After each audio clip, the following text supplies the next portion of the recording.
So I guess we'll just do a build overview now. So currently sitting at level 41, which is like, you know, sort of the mid-game part of the experience. So I think it's pretty good. Give you an overview of where I've been, where I'm at. So currently I'm running the hatchet and the great axe combo. The great axe, not bad for my level. I actually got this from the faction vendor, just cheap. I've done a lot of faction missions in preparation for like level 50 and so on. Okay, so I've tried to keep constitution around 100 just because I like the increased max health, and your all consumables are 20% stronger. 20% stronger consumables is crazy. Okay, it's just going to be mandatory for pretty much any build to have 50 constitution. You know, unless there's something later on that doesn't need it, but for now I think it's pretty much mandatory for every build.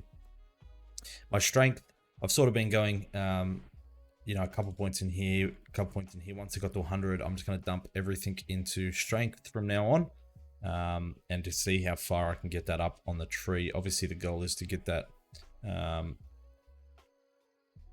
you know, all the way up to 300, so you can get the grit. Just make sure not get interrupted. So I think that's going to be pretty huge for the build as well. So in our weapon mastery, I've used the fire staff and the ice gauntlet pretty much, you know, exclusively to level up. I did use the life staff for a bit before that. Haven't really delved anything into the bows or muskets. Not my playstyle at the moment. Later on that'll be pretty good. I think the musket's very late game. Okay, but where I'm sitting now, the hatchet, I use this weapon primarily for times of AoE. There's nothing in the game that prevents stagger like berserking. Okay, this is a bread and butter for this build. It works so well. Okay, so berserking, we put all of our passives into that basically to start off. So we grab berserking, then we grab feral rush, then we grab raging torrent, just to start off the build with 3 skills, right? Then from then on, every point gets put into berserking, or you get the 20% move speed crate for running between quest givers. Makes it really handy to go from one quest to the other. Also, the next one you're going to get is 30% of your max HP back. Okay, every 4 seconds, you're going to get a percentage of your HP back up to 30% of your max HP. So it works really well. 20-second cooldown. You have this on off. You have this active off cooldown. You're always healing up. You don't really need health pots. It works out very well. Triggering Berserk removes all crowd control effects, stuns, slows roots from the player. So basically, this is like a trinket, okay? This isn't too great in PvE, don't really need it too much, works out okay. And some instances, you know, mob charges you, stuns you, pop berserking, bang, you're freed up, you can do DPS again. The real king here is that you cannot be staggered, okay? This is crazy. If you have 4 or 5 mobs on you, any other build that doesn't use berserking, you're constantly getting staggered, you constantly have to block, your DPS is a lot lower. While berserking is active, you cannot be staggered. You can just go ham, try to output as much damage as you can, and kill the mobs, alright? Now, Raging Torrent, very good ability. It's just 4 fast attacks for 90% weapon damage. It actually does a little bit less damage than just like auto clicking, you know, light attacks, but I use it on cooldown anyway. Feral Rush, pretty good. You can use this as a slight, like, sort of dodge. You know, if you've got an enemy in front of you, there's an enemy to the side, you can use this and you'll dodge maybe a spear or something that gets chucked at you. This is pretty good. Acts like an execute, dispatch. Obviously, if the target's below 30% health, you do 20% more damage. Just a raw stat stick. Pretty good ability there. Critical throw, also very good ability. Now, I don't have the throwing, the aim throw passive yet. I will get this later on down the track, but for now, we'll just leave this alone. The thing that I took this for is increases critical hit chance of all attacks by 5%. Okay, this is pretty good. It's just a base 5% crit chance. I like it. I like it a lot. Okay, so that's the hatchet. Actually, what I will say as well is later on down the track, I'll be getting crippling strikes. I'll be getting final blow. Actually, sorry, no, final blow I don't think I'll be getting. I potentially might. We'll just see where this takes me. But yeah, I'll be getting aim throw and obviously yeah, successful critical hits in light with light attacks, regenerate 10 stamina, rejuvenating crits. This is pretty good. I'll actually probably get this next level so I can dodge a bit more and block a bit more. Okay. Now into the Great Axe.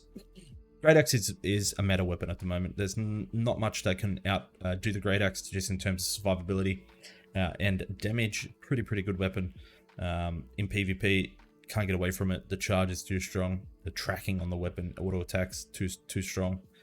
Very good weapon. Okay, so obviously you start off with Reap. It's a good way to get enemies on you, stop them kiting you. I always start off with Reap on any Great Axe build. I don't go to Maul the Tree. Maelstrom's okay. There is a build for Maelstrom for PvE with a lot of AoE, but that's for another video. Charge, next, skill on the Reaper side. We get that straight away. Then I unlock Execute. Now, you don't need to unlock Execute right away. It actually might be better to put a couple points into a passive here and try to get down to Gravity Well, which is what I might do next level on this, try to respec this tree a bit. But Gravity Well is very strong for this build as well. I just don't have that yet, so I went Execute, okay? The next thing I like to grab is pretty much all the points into Reap, okay? The reason for that is this Fatal Attraction, just extra damage. It works well. You're going to use Reap on cooldown. You're going to just have an extra spin, okay? It just spins around your character, bang, AoE, 115% weapon damage. Does pretty well, okay?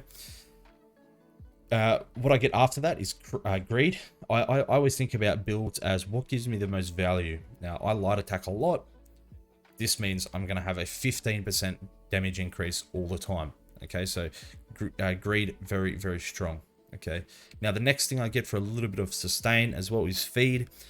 Great attacks against foes below 30% health heal you for 10% of damage done. Just passive healing. You don't notice it too much, but it just does add over a whole play session a hell of a lot of healing, okay, to your kit. Critical gains I get after that. When you make a critical hit with a Great Axe, heal yourself for 10% of the damage done. Once again, you don't notice it. It's not like you're going to be healing to full health with it, but over a full play session, the health gains are tremendous from this, okay? So this is pretty much how I spec my Great Axe. What I will be getting later on, I'll probably be respecking into Critical Condition. I think that's pretty broken. 30% health, 15% more crit, okay, which then gives you more critical gains, which then gives you more healing from Feed, okay? Keen Edge, also very strong. Hit buffs both your healing as well. That's pretty good. Frustration, you get blocked, you do 15% more damage. These are pretty good passives, okay? The other two on this side of the tree, I won't be getting until later on. I'll be getting Gravity Well as soon as possible and actually maxing that out as soon as I can, okay?